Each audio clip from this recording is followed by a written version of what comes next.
En este primer video analizaremos puntualmente cómo abordar la pieza de arte que nos puede comunicar, que nos puede expresar.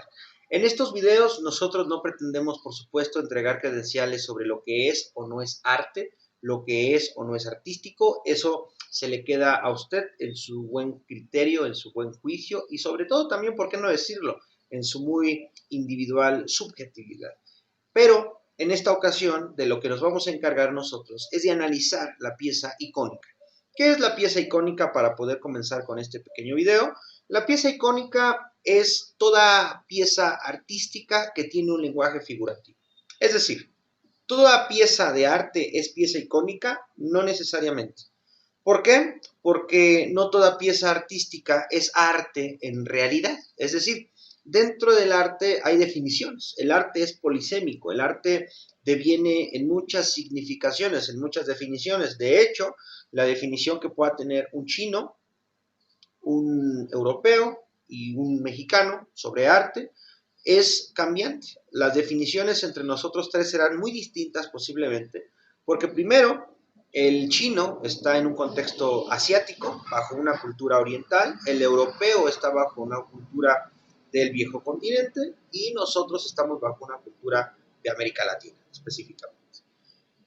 Además, crecimos en distintas familias, con distintos valores, nuestra cultura es distinta, estamos circunscritos a través de una territorialidad específica, puntual, nosotros en México, los chinos en China y los europeos en Europa, y aunque pareciera muy sencillo comprender esto, no lo es. Es decir, comprender que lo otro no necesariamente es igual a nosotros, no en temas de dignidad humana, no, en temas de cómo concebimos el mundo que nos rodea, en temas de cómo concebimos la realidad que podemos encontrar e incluso, ¿por qué no decirlo también?, que podemos asir, sujetar. Bueno, la pieza icónica pretende en un principio descubrir que la pieza artística, en todo caso, posee un lenguaje figurativo y nos va a expresar algo, nos va a entregar algo. Sentimientos, reflexiones, posturas, etcétera, etcétera. Uno de los primeros teóricos que por supuesto han estudiado esto sobre la pieza icónica y que la pieza icónica posee un axioma, que un axioma, recuérdelo usted, un axioma es un argumento que su demostración es tan evidente, tan obvia, que no necesita demostrarse a través de cualquier consideración matemática de manera cierta. Es decir, un primer axioma con el que podemos nosotros partir en esta ocasión sería Euclides. Cuando Euclides nos propone su aritmética, la que hoy llamamos por supuesto aritmética euclidiana, bueno, pues puntualmente Euclides nos dice que la distancia entre dos puntos, el punto A y el punto B, no es sino la distancia de la línea recta, ¿verdad? El punto A y el punto B, la distancia más corta es la línea recta. Bueno, pues esto es tan evidente que no necesitamos demostrarlo y por tanto parte en el axioma, parte del axioma. Ese es un axioma que vamos a considerar válido desde ya. En latinismo diríamos, es un axioma a priorístico. Todo axioma es a priorístico porque no depende de la experiencia, sino que deviene necesariamente de la validez inmediata. Es así porque así es.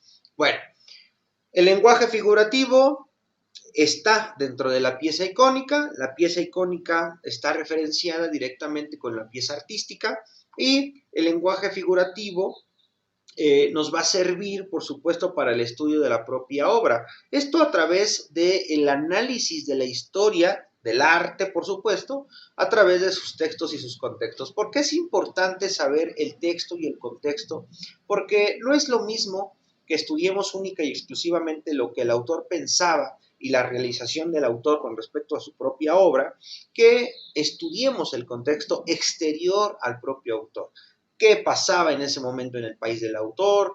Se estaba divorciando, se le moría un hijo, se casó, se divorció, se quedó manco. ¿Qué le estaba pasando al autor fuera de su cabeza, fuera de su psique? Eso también es importante para el estudio de la pieza artística, alias pieza icónica. Ya muchos autores han planteado lo que yo he venido diciéndoles en un breve resumen. Específicamente tenemos el caso de Erwin Panofsky. Panofsky elabora un método de estudio en el que el tema de la obra misma es lo más trascendental, porque en el tema de la obra misma se van a inscribir la descripción y la clasificación de los propios temas. Es decir, dentro de un tema, dentro de esta superficie, de esta dermis, de esta capa exterior, de esta piel, que sería un tema específico, piense usted el tema de la violencia, dentro de ese tema va a haber otros muchos más temas. Y eso va a volver a la pieza artística, a la pieza icónica trascendental. ¿Por qué? Porque no nada más nos vamos a quedar con la pantalla o la dermis, vamos a ir más allá, vamos a profundizar. Por ende nos dice el método Panofsky, no nada más importa el tema de la obra misma, sino dentro del propio tema de la obra hay más temas que se inscriben dentro de la descripción y la clasificación. También hay que decirlo, toma relevancia la significación de las obras como documentos culturales. Fíjese usted bien, hay artistas, hay escritores, hay poetas, hay escultores, hay músicos que estuvieron bien referenciados a la época, el momento en que vivieron. Es decir, quisieron dejar un legado histórico de aquello que les tocó vivir y lo plasmaron a través de sus obras. Pero no todos lo han hecho así. Hay autores, hay escritores, hay poetas, hay pintores que simplemente hacían arte por el arte por el arte mismo y no referenciaba nada del proceso histórico en el que estaban viviendo. Piense usted en un poema. Tenemos un poema, en este preciso momento yo puedo hacer el poema más hermoso de esta tarde y el poema no va a explicar absolutamente la posición política, económica, social que exista en el México del 2022, en el tercer mes del año, que es marzo, en el día 22 del calendario. Es decir, este poema no va a referenciar absolutamente nada del 22 de marzo del año 22 a las 5:42 de la tarde. No va a referenciar absolutamente nada de eso y por tanto decimos que el poema es externo completamente a la vida que el mismo artista está llevando a cabo, que en este caso sería yo. Sin embargo, hay otras piezas icónicas, hay otras piezas fundamentalmente que sí son bien vistas como documentos culturales porque dejan fe de aquello que se vivió. Caso de ello, y para no mencionar a algún autor específico, anunciaremos la pieza cumbre de la literatura española, en este caso, que por cierto es anónima, ¿no? ¿Cuál es esta pieza clave histórica que deja un legado sobre cómo se vivían las costumbres, los valores? El Lazarillo de Tormes. En el Lazarillo de Tormes nosotros vemos una correspondencia con la época que se vivía en España, cómo eran las costumbres, cómo eran los valores, cómo se comunicaban, cuál era el diálogo, cuál era la palabra que se utilizaba. Por lo tanto, tenemos ya dos métodos. El método, por supuesto, de Panofsky, específicamente en el que podemos encontrar estos dos modelos específicos de comprender la pieza a través de su significado íntimo de la pieza misma, el arte por el arte, y a través de la pieza desde dentro y hacia afuera, también ver el contexto. Bueno, para no hacer esto mucho más largo, lo que Panofsky hace es centrar su atención en la indagación del significado esencial de estas imágenes con fuentes distintas a la obra. Sobre todo Panofsky nos habla mucho de la pieza pictórica, de la pieza visual, de los cuadros.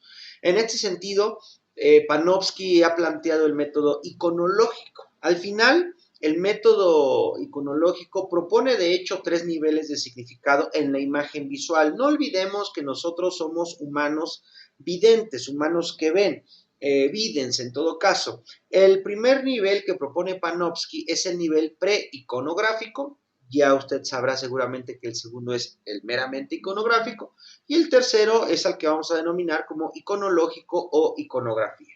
Estos son los tres métodos que Panofsky plantea para descubrir el significado de la pieza icónica. Bueno, pero no ha sido el único. Panofsky es uno de ellos, desarrolla su método con tres distintos niveles. También encontramos a W. E. Kleinbauer. Kleinbauer propone dos principales orientaciones para el entendimiento de la obra de arte.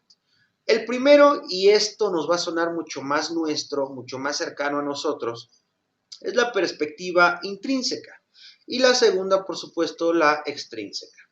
La primera de estas perspectivas nos va a hablar del estudio desde dentro, lo que ya les venía hablando un poco con Panofsky, pero Kleinbauer no se mete en tantas disquiescencias de si existen niveles o no. Kleinbauer dice dos perspectivas puntuales, intrínseca, extrínseca. La primera, que es la intrínseca, nos va a hablar que la descripción y el análisis de las cualidades están inherentes a la obra, a todo lo relacionado tanto a la forma como a su contenido. Mientras que la segunda, el segundo planteamiento, que sería la perspectiva extrínseca, nos va a plantear la consideración contraria a la primera, es decir, que no es otra cosa sino retomar el más amplio, vasto, extenso marco de actuación, o en otras palabras, lo que necesitamos hacer en esta segunda perspectiva es abordar las particularidades del espacio y el tiempo, la biografía del artista, los problemas artísticos, su psique, la psicología, el psicoanálisis, las determinaciones sociales, culturales, intelectuales, políticas, económicas, ¿no? Esta segunda perspectiva, descripción puntualmente, es seguramente la más amplia, la más complicada de abordar, porque, bueno, necesitas ver todo un contexto. Sin embargo, estos dos son los motivos específicos con los que Kleinbauer funciona, las perspectivas intrínseca y extrínseca. ¿Dónde te funciona cada cual?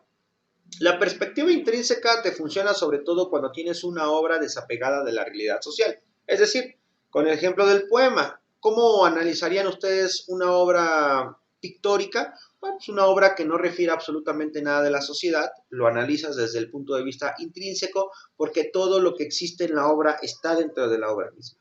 ¿Cómo podrías dar lectura, por ejemplo, a Las Meninas de Velázquez, que es una obra así referenciada al proceso histórico de ese momento? Bueno, necesariamente tendrás que ver los contextos, la psique, los problemas técnicos, prácticos, económicos, políticos, las particularidades del espacio y del tiempo. Por lo tanto, necesitas una perspectiva extrínseca en el método, disculpen ustedes, de Kleinbauer. Bueno, puntualmente tenemos ya estas dos formas de abordar cómo se deben de comprender los procesos artísticos. Específicamente ya vimos dos, ¿no? Que me parecen que son los más, en este preciso momento, los más conocidos, Panofsky y Kleinbauer, pero no son los únicos. Tenemos el método de Brihuea y Mora, ¿no? Que en realidad no difiere mucho de los dos anteriores, aunque claro, van a poseer sus propios tecnicismos y neologismos. Y por último, pero no menos importante, Andy Warhol, ¿no? Quien inició su cruzada en pro de la colección sistemática de estas imágenes con el fin de hacer, según él, una historia de la expresión humana, y bueno, ahí queda plasmada ya en el Atlas, ¿no? Pero bueno, todo esto da origen a nuevos paradigmas sobre la llamada imaginería, ¿no? Imaginería. Entonces, bueno, podríamos dejarlo por acá. Todo lo anterior, sobre todo los dos primeros momentos, Panofsky y Kleinbauer, que hemos manejado, nos ofrecen perspectivas del estudio de la pieza icónica. En ese sentido, los dos primeros métodos, Panofsky y Kleinbauer, tienen suma relevancia en la reconfiguración de la historia del arte, mientras que la colección de la colección que les hablé de imágenes, ¿no? De Warburg, rearticulan la noción de una biblioteca de y para el conocimiento de lo humano. Es decir, mientras los primeros dos métodos ven por reconocer, comprender, encontrar, decodificar el mundo que nos rodea, ¿no? A través de Panofsky, Kleinbauer o algún otro método como el de Udo Mora, la colección de imágenes más bien da fe de lo que fue, es y será el conocimiento de lo humano, ¿no? Por eso esta noción de la biblioteca. Eso suena mucho al siglo XVIII, sobre todo con los ilustrados, ¿no? La enciclopedia francesa, que no era sino una recopilación de todos los conocimientos de vanguardia de hasta ese punto, y que la gente podía tener acceso a estos conocimientos. Pues bueno, más o menos las imágenes de Warburg articula esta noción de la biblioteca, ¿no? Pero bueno, eso es la forma en que podríamos abordarlo. Ahora, debemos decir que estas proezas intelectuales han echado mano, por supuesto, de la estructura de todo un conocimiento mucho más amplio por medio de lo que consideramos como la funcionalidad de la imagen. El tema, el género, el subgénero, la forma, el contenido, la expresión de los cuerpos, los motivos y otros muchos factores. Entonces, esto por supuesto se queda muy corto, lo que acabo de decir, a través del estudio, pero este estudio metodológico sistematizado va a conllevar a poder comprender mucho más la pieza artística. Por eso, cuando nosotros vamos a analizar una pieza artística, ciertamente tenemos que saber de lo que se está hablando, porque no es, como diríamos en la Vox Populi, enchilame otra que está muy rica. Es ciertamente un proceso complicado y dependerá, por supuesto, el método que usted emplee para saber si es más fácil o no abordarla a través de un punto A, un punto Z, un punto alfa o un punto omega, en todo caso. El análisis de la obra artística es ciertamente una caleidoscopía, no necesariamente partes de un punto A y llegas a un punto C, puedes empezar de un punto C a un A, a un W, etcétera, etcétera. Puntualmente, pongamos ejemplos, a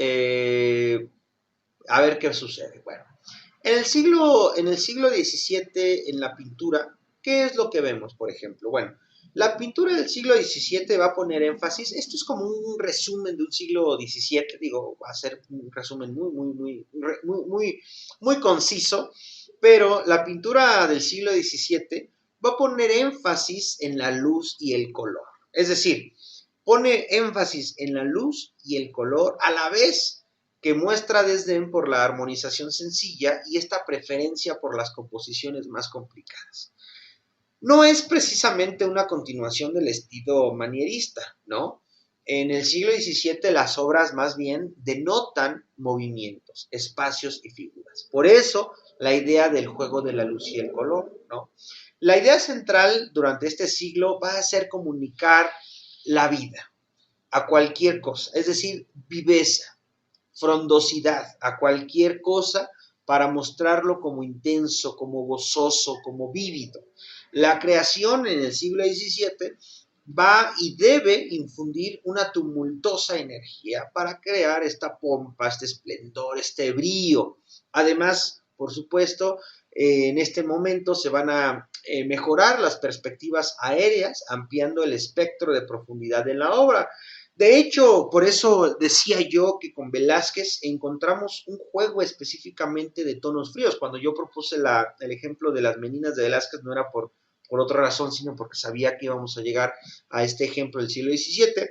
Y con Velázquez encontramos el juego de los tonos fríos plateados de blanco y gris, que se oscurecen cuando se acercan al fondo y ello nos va a dar el efecto de la tercera dimensión magistralmente empleada, por supuesto, en las meninas, que es de 1656. ¿Por qué nos va a dar el tema de la profundidad? Porque con este juego maravilloso de colores, de además sombras, ¿no? Nos van a ofrecer esta perspectiva de que podemos ver el cuadro ya no en el plano cartesiano, sino que va a salir la obra del cuadro y la obra además nos va a hablar. No por nada, y esto ya para cerrar el video para que no se haga más largo, no por nada las obras artísticas, los títulos de las obras artísticas están en gerundio, ¿no? Si usted ve una obra en donde va un caballero galopando, puede que la obra se llame caballero galopando en la pradera, ¿no? El galopando está en gerundio y es permitido, es de las pocas veces que se pueden permitir el gerundio en obras de arte. ¿Por qué? Porque es como que se está ejerciendo en ese momento, la obra tiene vida, ¿sí? Si hay un muchacho silbando en la playa, pues el cuadro puede llamarse el joven silbando a merced del oleaje, ¿no? No sé, una explicación por ahí. Pero es de las pocas veces que se puede permitir el uso del gerundio en piezas inanimadas. ¿Por qué? Porque consideramos que la obra tiene una vida propia. El siglo XVII se va a caracterizar, ya para finalizar, por una división de Europa, de hecho, en dos campos políticos y religiosos, ¿no? Por un lado tenemos el momento católico protestante, ¿no? De hecho, siendo la causa por la que cada artista nos ofrece distintas formas de ver la época, ¿no? Ya desde un aspecto extrínseco. Si nosotros analizamos obras de ese siglo, como lo puede ser de los principales exponentes de Guido Reni, de Poussin, de Lorraine, de Rubens, ¿no? El propio Dick, Velázquez, Franz Hals, Goyen y otros muchos más, vamos a encontrar, por supuesto, que el análisis de la pieza es sobre todo un análisis contextual, un análisis externo. Ahí nos iríamos, por supuesto, más con Kleinbauer, ¿no? Dejaríamos un poco de lado el método de Panofsky, pero puntualmente después, en otros siglos, podríamos utilizar más bien el método de Panofsky o no. A lo que vamos es, en este primer video, reconocer que la obra de arte dice y dice mucho. Que la obra de arte es un proceso de pieza icónica en donde posee un lenguaje figurativo y por ende podemos encontrar en ella una explicación del mundo que nos rodea. Tal vez, por qué no decirlo, aun cuando la pieza no esté referenciada directamente al proceso y momento histórico en el que se está, sí nos debe decir algo la obra y la pieza icónica. Por hoy es todo, muchísimas gracias, nos vemos en el volumen 2. Hasta entonces.